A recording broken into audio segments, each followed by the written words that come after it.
Hi, I'm Carol. I'm from the Tulare Public Library. I'm very excited to be here. As a librarian, I'm normally working with people and with books and computers, but today I get to work with food here at FoodLink, and I'm super excited about it.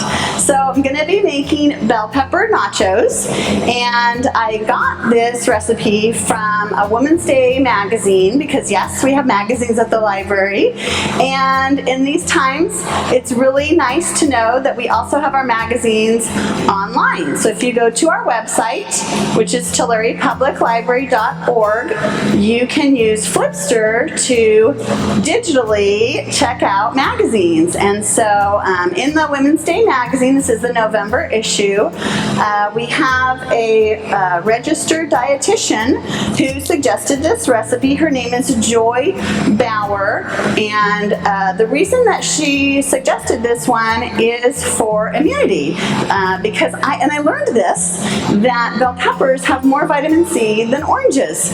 So that just got me excited, and they look really delicious too. So I am doing a few modifications to the recipe, and I'll point those out as we go. All right, so I'm a vegetarian, so in place of the pound of ground turkey that it calls for, I'm using a pound of meatless crumbles, which are just slowly heating up and cooking over here on the stove.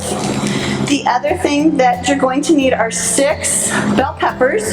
Really doesn't matter what color you use. I have green and red today, but you can use yellow and orange as well. Makes it really colorful plate for an appetizer.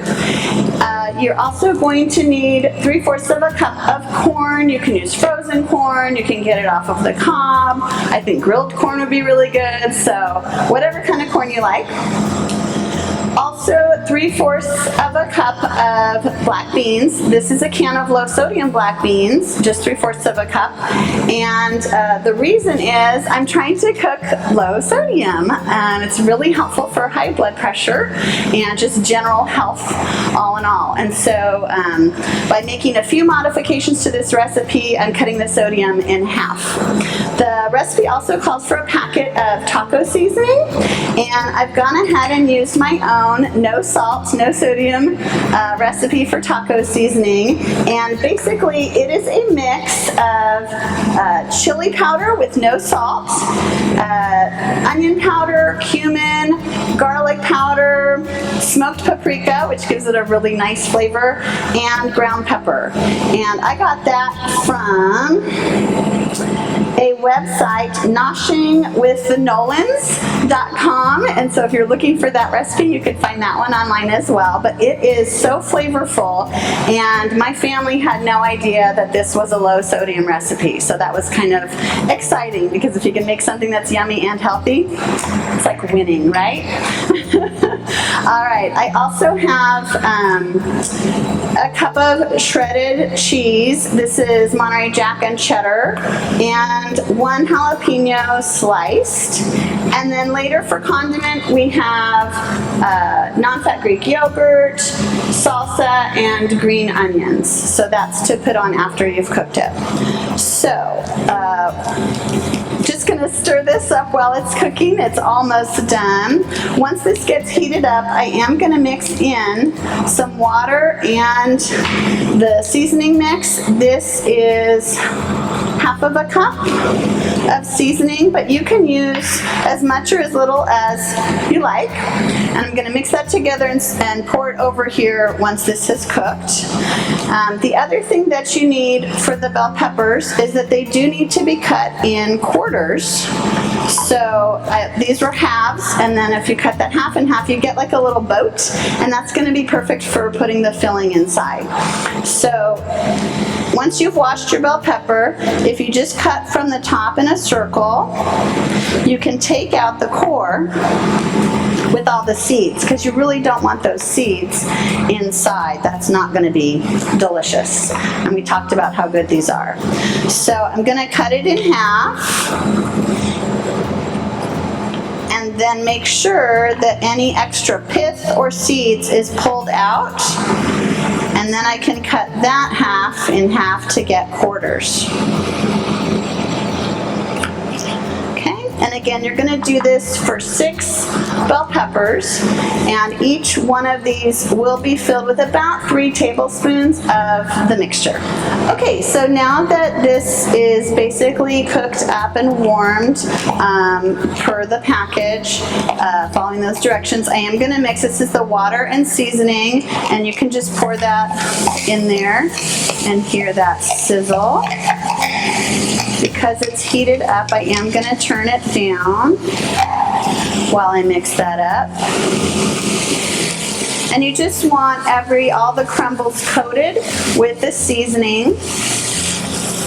If you like spicier food, you can mix in some red chili flakes. I have family, some like spicier, some do not. So it is often hard to please that group. So what I do is I don't make the seasoning mix with the red pepper flakes, but I do provide them for people that might want to add them later. And I've also cut my jalapenos in nice big slices so that my mom can pick them out and give them to my brother who likes extra jalapenos. All right, so this one I've gone ahead and turned that one off, and on this burner I'm going to heat up the corn, the black beans, and the jalapeno just enough so that the jalapeno are cooked through a little bit, because they are going to cook a little bit more when we put this in the oven. So I'm going to pop those in here with the 3/4 cup of black beans. Again, I just did 1 jalapeno. You can do more if you like it spicier. And then 3/4 cup of the corn. And then that's going to just heat up, and I'm going to grab another spatula to stir that one.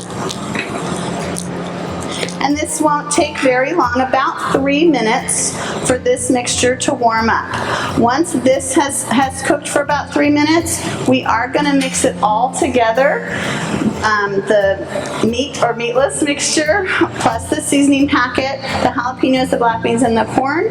Mix it all together, and then we can begin spooning it onto the bell peppers.